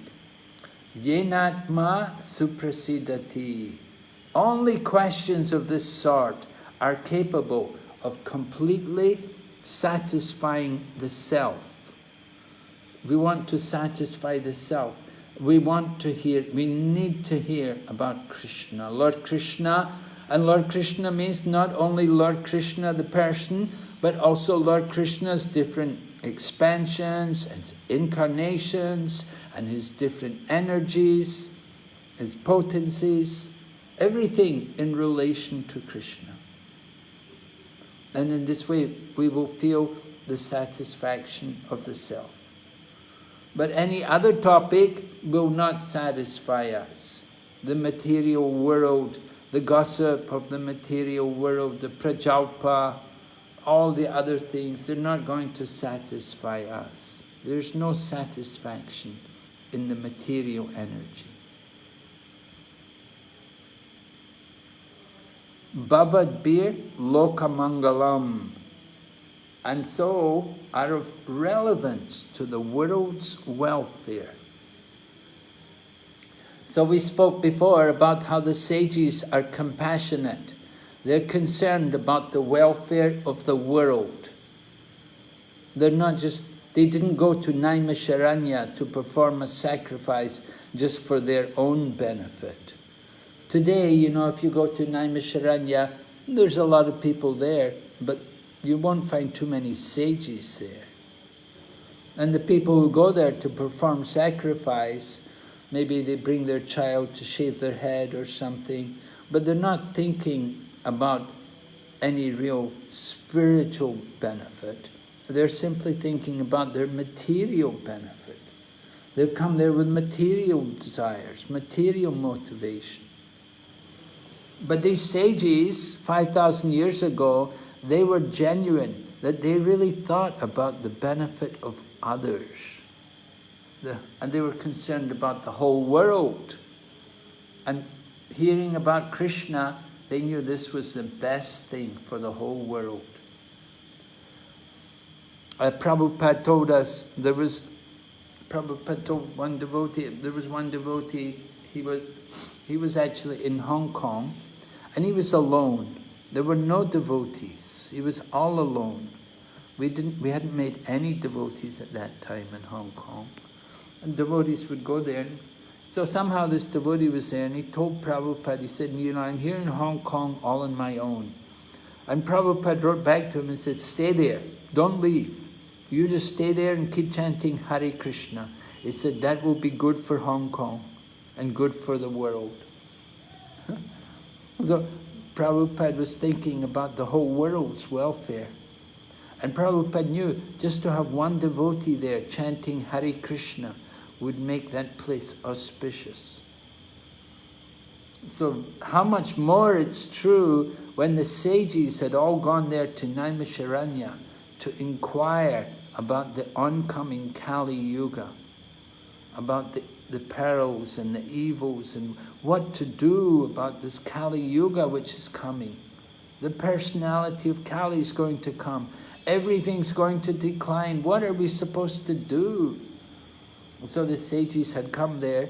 They're looking for guidance to get help from Srila Vyasadeva, and they're asking these questions. Right? So there's 6 questions. Right? Who remembers what's the first question the sages have? Maharaj, what is the essence of all these scriptures? What is the essence of all the scriptures? Right. There are so many scriptures, so many teachings. What is the essence? What's the most important point of all these scriptures? It's so easy to become confused. You go to a bookstore, you're looking for a Bhagavad Gita. There's so many different editions of Bhagavad Gita. What to read? Which ones should you read? How do we know? What's the essence? So the sages wanted to know from Sutta Goswami, what is the essence of all the scriptures? Yes? And then the second question? What is the ultimate good for all? The ultimate good for all. Maharaji, ultimate good for all was the first question, and then essence of all scriptures is the second question. Oh, really? Yes. Okay, thank you. Thank you, Prabhu. Yeah, essence of all. The essence of all is the first question, and then ultimate good, the second question. All right, so the first question is answered. The ultimate good is devotional service. Savai pumsam paro dharma yatto bhakti retositi. The supreme occupation for all humanity to attain is loving service to the Supreme Lord. Such service must be unmotivated and uninterrupted to completely satisfy the self. The supreme occupation. You know, there's so many occupations in the world, but the ultimate occupation, it's not working for IBM or working for Twitter or any of these big companies, but it's devotional service for Lord Krishna. That's the ultimate occupation. So we all have that opportunity to engage in the Lord's ultimate service. And then the second question, what was the second question again? The ultimate good for others. Maharaj, the second is what is the sense of all scriptures. First is what is the absolute and ultimate good. So the first one was absolute and ultimate good, and second is what is the essence of all scriptures. Okay, the essence of all scriptures. And we're told the essence of all scriptures is that we should practice devotional service. Vasudevi Bhagavati Bhakti Yoga Prayojita Jnana Yati Asuvairagyam Jnanam Chiyat Ahaitukam. That by doing devotional service, then we will cultivate knowledge and detachment. So that is for the ultimate good. Just simply by doing devotional service, we can develop all the good qualities. So that is the ultimate good for everyone. We want to develop better quality, become a better person. Prabhupada said like that. He said, if I have done anything, he said, I've given a better life for so many people. Because Prabhupada taught us to do devotional service. And devotional service means we will develop better qualities. So Srila Vyasadeva quotes that by doing devotional service, you get causeless knowledge and detachment from the world. like that. So those two questions are dealt with in the very beginning of Sutta Goswami's reply. Let's continue a little bit here. Prabhupada's response, speaking about asking questions. Yes, someone read? Hare Krishna Maharaj. So therefore, this Krishna Samparshana, if simply people become inquisitive, what is Krishna? And you simply try to answer them, we have got so many books now, then the whole world will be peaceful. Yena Atma Suprashiddhati. So try to impress the whole Western world about Krishna Samparshana, then they will be happy. That is our mission. Srimad Bhagavatam, 1.2.5 Vrindavan, October 16, 1972.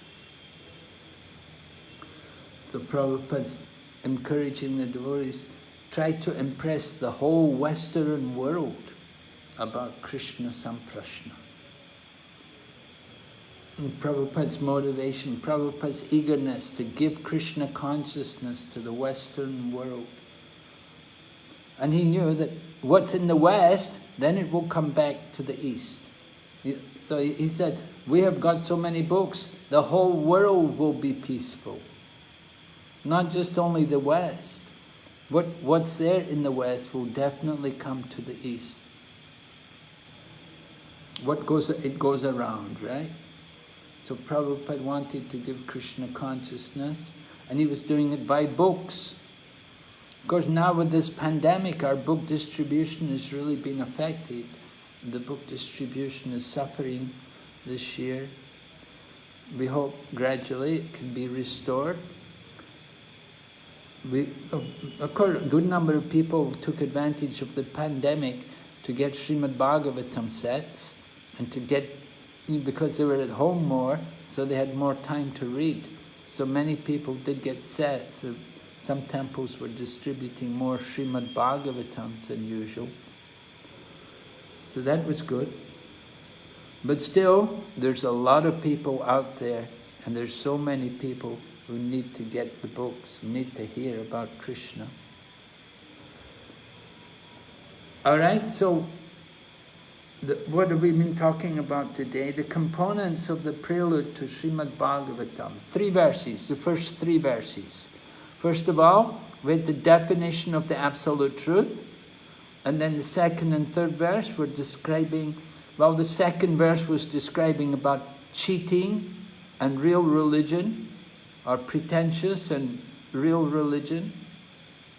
And then the third verse was describing the sweetness of actual devotional service, of Krishna consciousness, tasting the rasa. So the glorification of the process of Srimad Bhagavatam. So the first 3 verses are the invocation, and then the 6 questions of the sages, and identified Sutta Goswami's respective responses. So the first question, right? Somebody tell me, what is the first question? Have you got your student handbook there? Yes. What is the absolute and ultimate good, Shreya, for people in general? The absolute and ultimate good for people in general. So what is that absolute and ultimate? What is the absolute and ultimate good? It is the process of devotional service. Not just simply to understand we're not the body, but to understand we're the servant of Krishna. And our goal in life is to please Krishna, to develop the mood of giving pleasure to Krishna, service by loving service. This is the ultimate good. This is the param dharma, the supreme occupation. And then the second question was? What is the essence of all scriptures? The essence of all scriptures. So that was explained, that we want to perform devotional service and cultivate qualities like knowledge and detachment. Knowledge, causeless knowledge of the Lord and his relationship with the living entities, and detachment from the world, from everything which does not foster Krishna consciousness. Just simply by engaging in devotional service, we develop all the good qualities. And then the third question is, tell us why Sri Krishna, the Supreme Personality of Godhead, appeared. Why the Supreme Lord appeared in the womb of Devaki. Is it? Yes? Yes, ma'am. Why the Lord appeared, the purpose of the appearance of the Lord. So that will be described in particularly in the 10th canto. We'll hear about why the Lord appeared. Then the fourth question. Tell us of the acts the Lord performs in relationship to creating the material world. All right, so that's how Jiva Goswami understands the questions in relation to the creation of the material world. He wants to know about the pastimes of the Lord in creation. So he wants to know about the Purusha avatars, particularly Mahavishnu, Garbhodakshaya Vishnu, Shirodakshaya Vishnu. And that will be described in the second and then the third canto of the Srimad Bhagavatam, where the creation is explained. And then the fourth question, is the fifth question? Describe the pastimes and adventures of the Lord's multi-incarnations. The pastimes and adventures of the Lord in his different incarnations, Lila avatars, that is going to be described in the third chapter of the first canto. So after the third chapter, we'll hear about the Lord's different incarnations, Lila avatars, his pastimes. Yes? And then the final question is that yes, so long as Lord Krishna is present, that we understood that Lord Krishna was the personification of all religious principles. But now, because Lord Krishna had departed from the world, so where are the religious principles to be found now that Lord Krishna is no longer present? And so the reply is given there in the towards the end of the second chapter, where it said that Krishna swadamo pagate dharma jnana bisaha kalo nishtam drishamesha puranarto trinodrita. It is said, the answer is that this Srimad Bhagavatam is as brilliant as the sun, and it has arisen just after the departure of Lord Krishna for his own abode.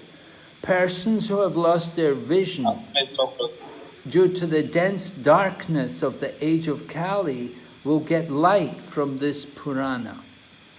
So the answer is given by Sutta Goswami that after Lord Krishna disappeared, that's when the Srimad Bhagavatam appeared.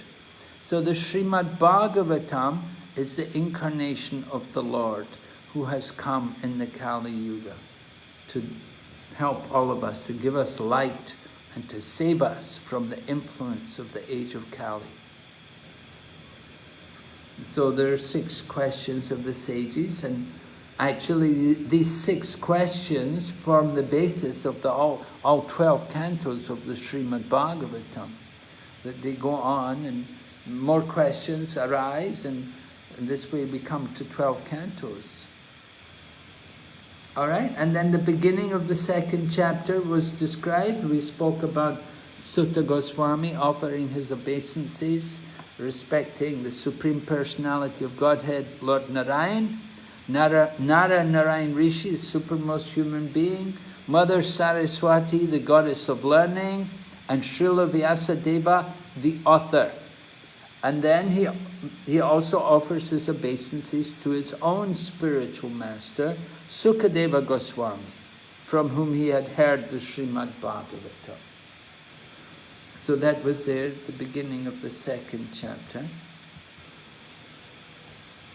We did speak about the distinction between real and pretentious religion with reference to the second verse. That pretentious religion is simply kaitava dharma. It is simply cheating religion. If we are engaged in religious practice, but our motive is simply for our own sense gratification, then it is simply cheating religion. It is not genuine religion. We often give the example, just like the man may say to the woman, or rather the woman may say to the man, she may say to the man, I love you, but all the time she's thinking, where's the money? This, like the prostitute lady, sometimes they'll talk like that to their customers. She will tell the man, I love you, but she's thinking, where's the money? So that is cheating religion. We go to God and we tell God, I love you, but cure my disease, give me money, take care of my problems. So this is not real religion. We have to understand the distinction. We want pure devotion. Rupa Goswami wrote Nectar of Devotion, Bhakti Rasamrita Sindhu. It's all about pure devotion, not mixed devotion. And from the very beginning, he defines what is pure devotion. Anya bilasita sunyam jnana karma janavritam. Anukuyena Krishna no shilanam bhaktir uttamam. Pure devotional service must be without any desire for philosophical speculation or fruitive activity. It must be performed simply for the pleasure of Krishna, to please Krishna. So that is actual real religion. And we want to encourage that mood among all the devotees. Not this mixed devotion just to get some benefit, material benefit. Examples of cheating religion. Cheating religion. Well, any religion which is encouraging people with their material sense gratification, then it is cheating religion. If we simply pray to God. Sometimes, one of my friends one time, he told me he went to church. He went to a Christian church, and he was surprised when he heard them praying. He said it was just like a big list of, please give us a good health and protect our family members from the COVID. We don't want to get the COVID. And please make sure anybody who got the COVID, that our family members will recover. And please keep us all in a long life, and we should live together happily and provide everything we need to keep us all peaceful and satisfied. It was just simply one desire after another. It was just like you go into a shop and you tell the shopkeeper what you want. We think God is like that. We think He's running an order supply business, Order supply, you call up the company, can you supply me this? Can you give me, give me this mercy, give me that mercy, and don't forget this and that. And we think God is simply there to supply everything we need. So this is cheating religion. We want to reject that. In Srimad Bhagavatam, it is all rejected. Srimad Bhagavatam is for those who are nirmatsaranam. Remember, free from envy. Without envy. They're finished with that they don't have that competitive mood anymore. They're not trying to be the best. They're not trying to be the world champion. They just want to be a das anu das.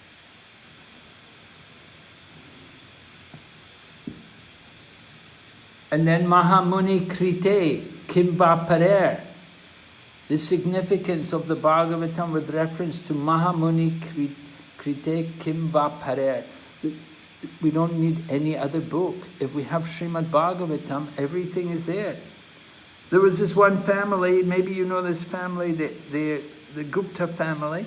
They were living in USA, and they had the couple had two sons, And the mother decided, rather than put the children into school, she would do homeschooling. And she did homeschooling with her 2 sons. And she simply used Srimad Bhagavatam. Their whole education was based around Prabhupada's books, particularly Srimad Bhagavatam. And so they grew up to be very great scholars. One of them got into MIT and he did his PhD there, and the other one went on to become a professor in Asian studies, and he's written many papers.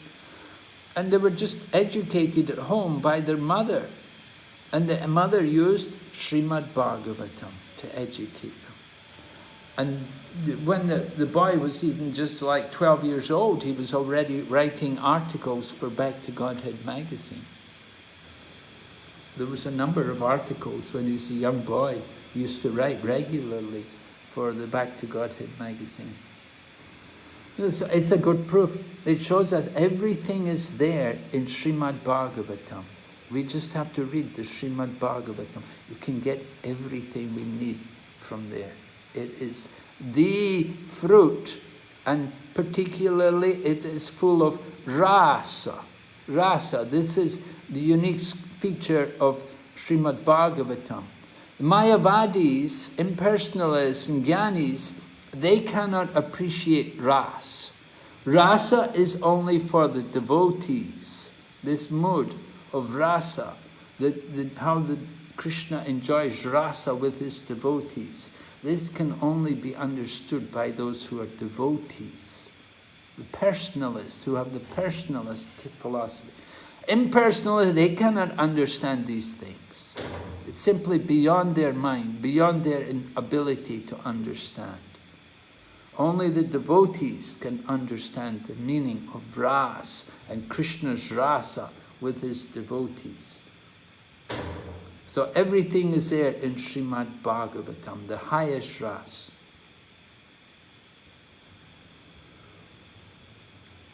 Then we did speak also a little bit about here, I mentioned here Nirmatsaranam, the appropriate attitude for study of Bhagavatam in relation to Nirmatsaranam.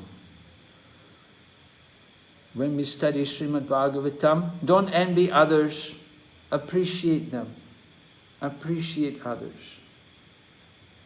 Develop this, give up this envy, just be a humble devotee and be focused on understanding our insignificance in relation to Krishna.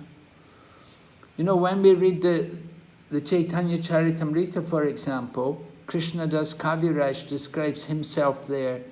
He says, Jagarmadai haiti munishe papista purushera kita haiti munishe lagista. Krishna Das Kaviraj said, I am lower than a worm in stool. Anyone who utters my name loses all their pious activities. I am more sinful than Jagai and Madhai. So this is the humility of devotees like Krishna Das Kaviraj. And Prabhupada said, he's not just saying that, he really meant it. They really mean it. They always think themselves so far. Just like Narottam Das says, you know, when we sing that song, Sri Krishna Chaitanya Prabhudaya Karamuri, Tomavina Kedayalu Jagata Samsari. There's no one more fallen than me in this world. My claim is first. You've come to deliver the fallen souls. My claim is first. I'm the most fallen. And they mean it. We want to appreciate them. The more a devotee advances, the more humble they become. And the more they give up envy and they think of themselves as low and unqualified. So this is important, and this is brought out in the very beginning of Srimad Bhagavatam in the 2nd verse. That if we want to understand Srimad Bhagavatam, we have to give up this envy. We have to become Nirmatsaranam.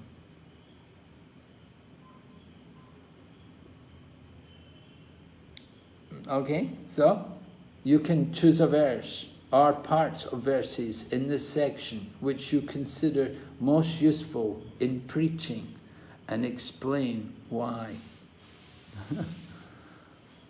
That's something you could think over tonight. Maybe we can take a feedback on this tomorrow, when we meet tomorrow. Look over these verses, or parts of a verse in this section here,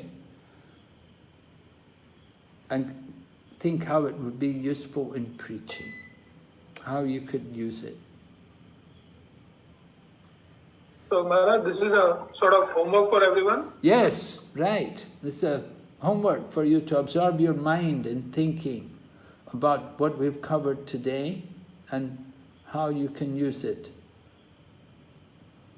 for preaching.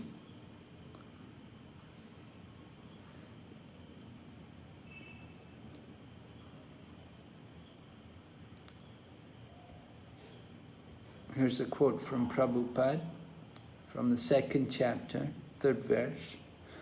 Because the Srimad Bhagavatam deals with questions and answers that are related to Krishna, we can derive the highest satisfaction only by reading and hearing this transcendental literature.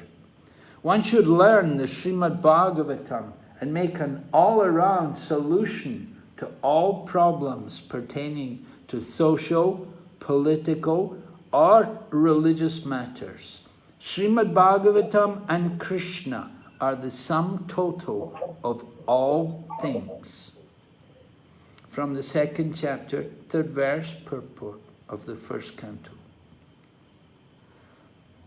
Okay, Srila Prabhupada ki jai. Are there any questions? Anybody? Yes, Maharaji. In tomorrow class, can we declare the OBA questions? Can we what? OBA, open book assessment questions, if we can. Okay, all right. Yeah, I'll try to do that for you. Yeah. Yes, Maharaji. Thank you. Hare Krishna. Hare Krishna. Maharaj, thank you so much for the class. Hare Krishna, Maharaj, I wanted to ask that more about Nar Narayan Rishi. Yes? Maharaj, can you tell about Nar Narayan Rishi? Could I tell you about Narayan Rishi?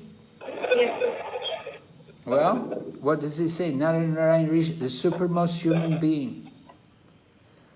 The supermost human being, they reside in Badarik Ashram, and they perform great austerities there to teach all of us the importance of performing austerity. So Maharaj, is he also an incarnation of Krishna? Well, Nara and Narayan, right? One is Narayan and one is Nara. Nara is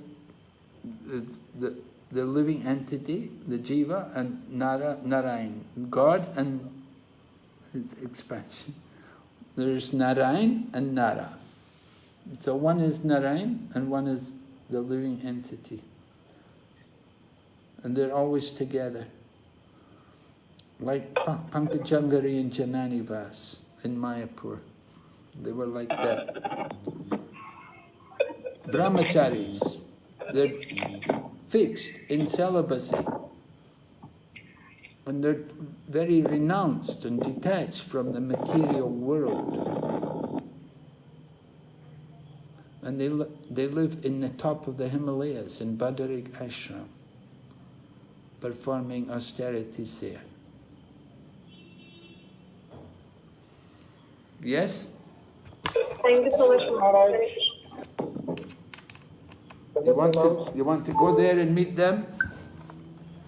You want to go to Badarik Ashram and meet them? Yes, Maharaj. Well, remember, it's not just Badarik Ashram which we know, but it's beyond that. There's a heavenly Badarik Ashram. You have to transcend the material platform to actually reach to the abode where they are. Just like Srila Vyasadeva, he's also there. But if you go there, you know, we won't see them. You have to transcend. When Madhvacharya said, when Madhvacharya went there, he was able to meet. He was able to, by his purity, he was able to enter into the spiritual realm, and he could actually meet with Vyasadeva. He could actually go there and be with them. But unless you're very, very advanced, very pure, a very great soul, then we won't be able to enter into that realm, the celestial realm. You don't just go there, just like going to Vrindavan. You don't just go to Vrindavan by buying a ticket. You have to change the consciousness. We may think we're in Vrindavan, but we don't actually see Vrindavan. We have to change the consciousness. So similarly, you want to meet Narayan and you want to go to the Padrika Ashram, you have to change the consciousness. You know, we have to give up all of our attachment and identification to the material world. And then we can transcend that material energy, right? Transcend the three modes of nature. Trayon Mulanam, right? The three modes, transcend the modes to enter into the spiritual realm. So by reading Srimad Bhagavatam, you can do it. Just like Prabhupada said, you keep reading Srimad Bhagavatam, one day you will see Krishna in the pages of Srimad Bhagavatam. So you keep reading Srimad Bhagavatam, you can also see Narayan Rishis one day in the pages of Srimad Bhagavatam. Thank you so much, Maharaj. Hare Krishna. Hare Krishna, Maharaj. Yes, Prabhu, Hare Krishna. I have one question from our today's class. So we were discussing about being the Matsaranam, getting rid of envy. So Srila Prabhupada has mentioned that we should glorify the devotees. So my understanding is we should genuinely glorify the devotees, but in our conditioned state, we are not able to do that. So as we are doing sadhana bhakti, how we can practice this art of glorifying devotees, and this makes us that we can come down to genuinely glorify the devotees and actually get rid of all the envy in our heart. Well, simply by engaging in our devotional service and rendering humble service to the devotees.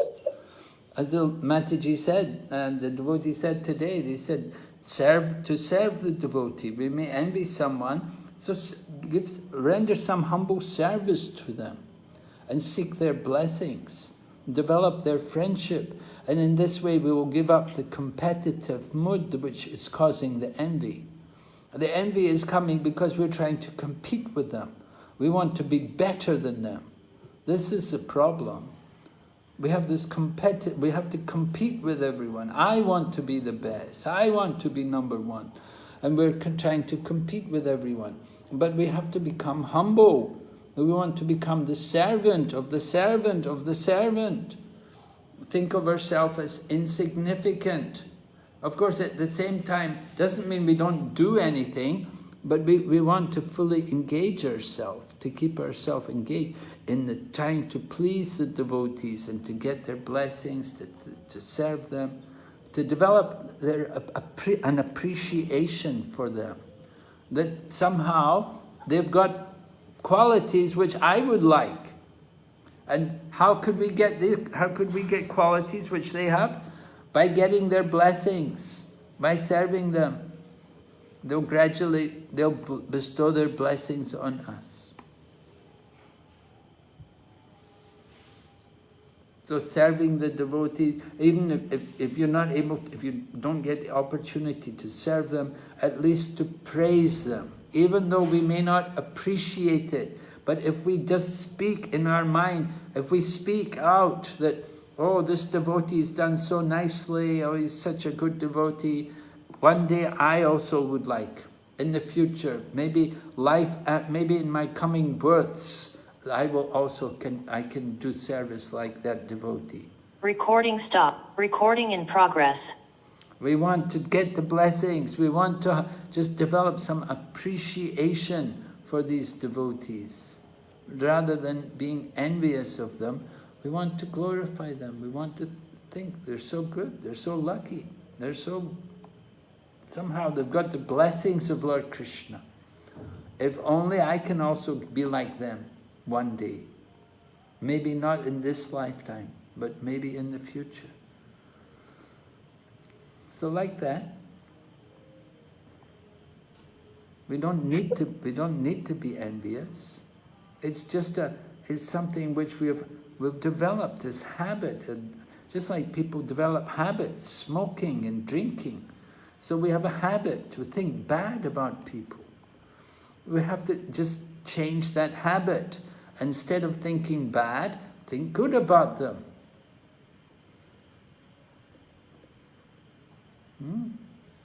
True, Maharaj. Thank you so much, Maharaj. Hare Krishna. Hare Krishna.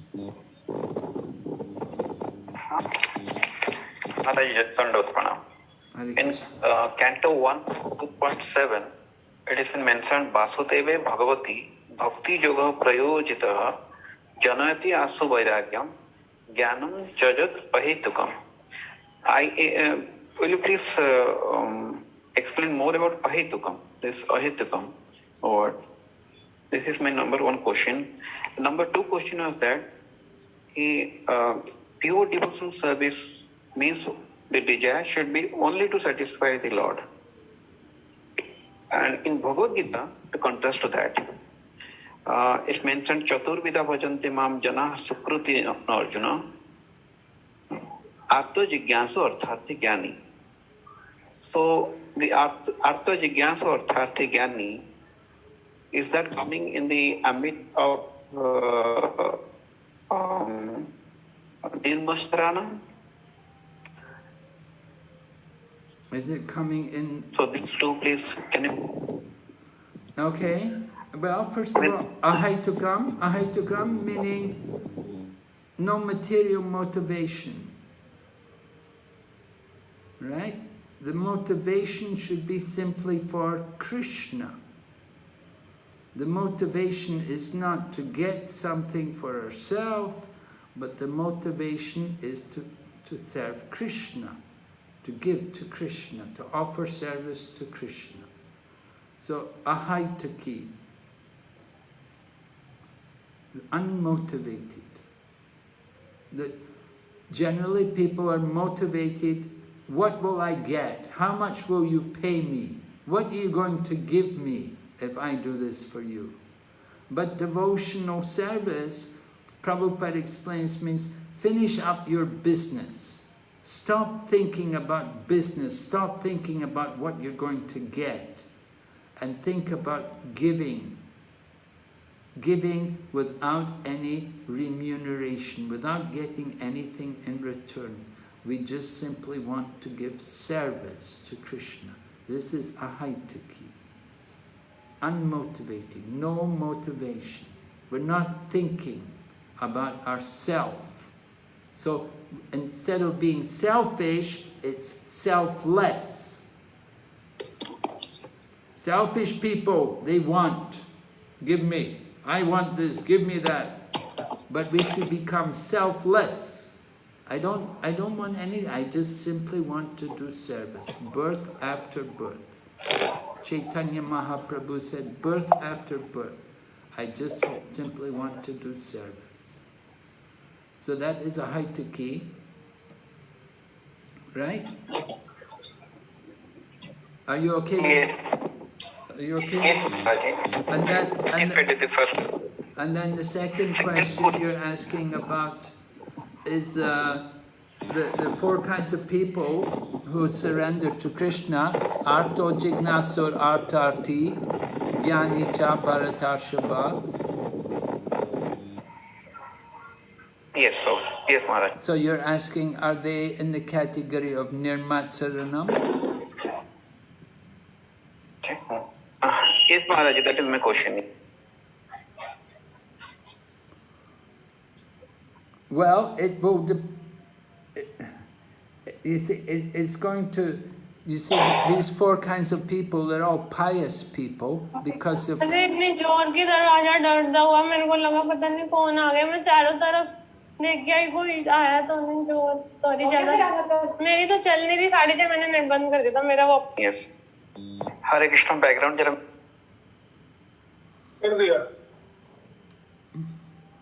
So the four kinds of people who come to Krishna, they're all pious people. They all have sukriti. They've come to Krishna. But as we say, some of them, you know, like somebody has material desires, he's into maybe economic problems, he's in search of opulence, just like Dhruva Maharaj came in search of wealth. So you could say there's some element there of envy, a little bit. Certainly the competitive mood was there. He wanted to get a kingdom greater than his father. So initially it was like that. Yes.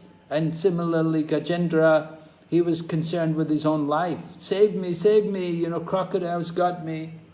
And so also, you know, it's also nirmatsaranam. It's not really for the pleasure of Krishna.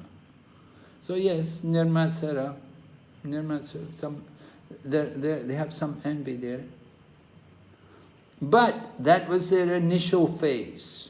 Later on they went on to become, you know, they changed. Gajendra became a great devotee. And then also Dhruva Maharaj also, of course, he became a great devotee. The four Kumaras, they were in search of knowledge, but they also became devotees when they went to the spiritual world.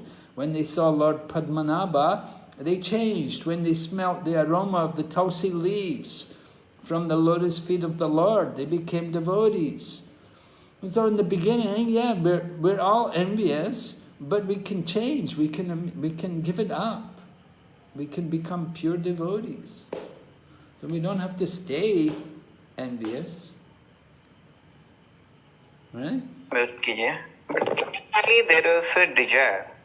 Initially, artha, jigyasu, arthati, they have the desire for something self-interest, self-motivated. Yes. But later on, in association of the devotees or in association of the Lord. Yes. Is that right. Okay? Yes. Is that, yeah, right. Yeah, in the association of the Lord, they went.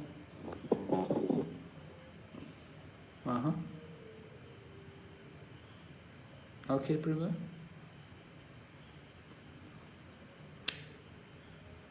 All right, any other questions? Okay, then we will stop here and we'll see you tomorrow. Hare Krishna. Srila Prabhupada ki jai. Gaur Bhakta Vrinda ki jai.